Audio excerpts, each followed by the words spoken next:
Amato mendapatkan pasangan. Benarkah?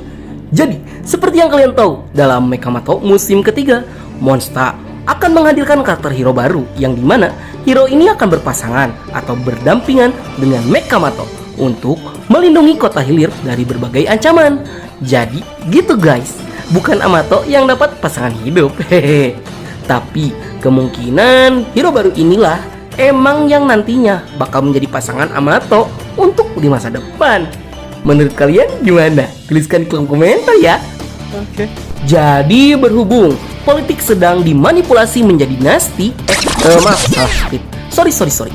Berhubung trailer Mekamato musim ketiga sudah dirilis oleh Monster Studio, sehingga di konten kali ini Nat ingin mereview hal menarik apa saja yang terjadi di dalamnya. Oke? Jadi daripada kelamaan di intro, mending langsung saja kita mulai. Boboiboy Gax Gentar episode 3 terbaru, review trailer Mekamato musim 3. Let's check this out. Yay!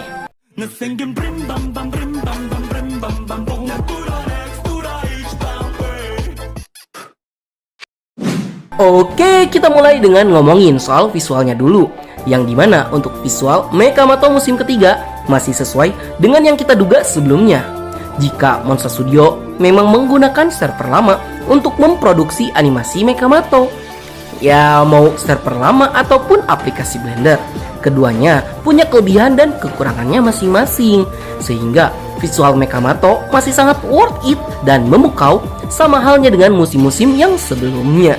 Namun kita juga masih menaruh anggapan jika sebenarnya Monster Studio itu sudah lama menyelesaikan Mekamato musim ketiganya, yang memang seharusnya Mekamato musim 3 itu tayang di tahun kemarin 2023. Namun entah alasan apa yang membuat Monster itu mengundur penayangannya ke tahun 2024. Ditambah yang biasanya Mekamato tayang di Cartoon Network juga terlebih dahulu, kini Monster malah memilih membagikan penayangannya secara langsung di channel YouTube mereka. Jadi apa yang sedang terjadi sama Monster Studio? Sehingga kita juga punya anggapan akan ada kemungkinan jika Mekamato nantinya akan mengalami perpindahan server untuk pembuatan animasinya dari server lama ke aplikasi Blender. Mengingat efisiensi waktu pembuatan yang jauh lebih cepat dan kualitas yang dihasilkan pun boleh diadulah sama animasi tuyul kembar yang kualitasnya kok makin sini makin menurun aja. Cuaks! Diam! Dan ditambah dengan jadwal Project Monster yang seabreg menjadi alasan kenapa Mekamato nantinya akan pindah server pembuatannya ke Blender.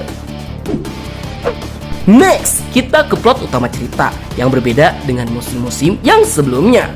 Di musim ketiga, Amato sekarang dituntut untuk bekerja sama dengan rekan barunya, yaitu Mas Mana Perempuan. Yang dimana di musim sebelumnya tuh Amato selalu bekerja sendiri, tapi kini dia harus terpaksa bekerja sama dengan rekan barunya, yaitu Mas Mana Perempuan. Yang baik Mekamato ataupun Mas Mana Perempuan, mereka berdua punya peran masing-masing yang sangat penting untuk keamanan kota hilir. Seperti Mekamato yang memiliki tugas untuk mengurus segala masalah soal para robot-robot jahat yang masih membuat kekacauan di kota hilir, yaitu karena Mekamato juga memiliki data dan ilmu pengetahuan yang memadai mengenai robot-robot jahat yang kabur di kota hilir, sehingga kota hilir nantinya bisa bebas dari ancaman para robot jahat. Ditambah program rehabilitasi yang dilakukan oleh Amato kepada robot-robot jahat sangat berdampak positif bagi para robot jahat untuk berubah menjadi robot yang baik, yang pada akhirnya nantinya mereka bisa hidup berdampingan dengan masyarakat yang ada di kota hilir. Sedangkan Mas Mana memiliki peranan yang gak kalah penting, itu karena Mas Mana memiliki peran untuk menjaga kota hilir dari ancaman yang berasal dari luar kota hilir, yang bahkan hal ini sudah Mas Mana lakukan sebelum para robot jahat tersebar dan bebas berkeliaran di kota hilir. Ya intinya Mas Mana itu udah ada sebelum penjara angkasa 1 jatuh ke kota hilir. Sehingga di sini Mas Mana memiliki misi untuk menyelesaikan ancaman yang berasal dari luar kota hilir selain para robot jahat. Nah, dikarenakan tugas mereka yang memang pada dasarnya sama, yaitu menjaga kota hilir, bukan hal yang mudah untuk menyatukan dua orang dengan idealisme yang berbeda agar bisa saling bekerja sama. Sehingga nantinya di sepanjang series musim ketiga, kita bakal diperlihatkan persaingan antara Mekamato dan Mas Mana perempuan untuk menjadi yang terbaik. Ditambah, kita juga akan diperlihatkan adaptasi yang akan mereka lakukan supaya bisa saling bekerja sama dalam melindungi kota hilir. Oke, next kita ke konfliknya, yang dimana di musim ketiga selain kita akan diperlihatkan karakter baru, pada full trailernya kita juga diperlihatkan karakter-karakter lama yang akan turut memeriahkan musim ketiganya. Dan dari sekian banyak villain yang dihadirkan, lagi-lagi konco-konco terlibat kembali dengan konflik di musim ketiga. Setelah di musim pertama mereka menjadi villain, dan di musim kedua tim bos besar mereka diperlihatkan juga, kali ini para konco menjadi villain kembali dengan konsep Super Sentai atau Rangers, yang bisa kita bilang ya konco Sentai, konco Rangers. Emang ada-ada saja sih kelakuan para konco ini di setiap musimnya. Dan sejauh ini Nat sangat menikmati dengan development karakter mereka. Itu karena pada akhirnya kita juga udah tahu kok jika para konco ini akan berperan sangat penting untuk kemajuan kota hilir ke depannya. Apalagi jika kita melihat klip Temani Raya, para konco itu dipekerjakan oleh Pian di The Star. Bahkan di Kembali Raya pun kita diperlihatkan jika para konco juga hidup berdampingan dengan baik bersama para penduduk yang ada di kota hilir.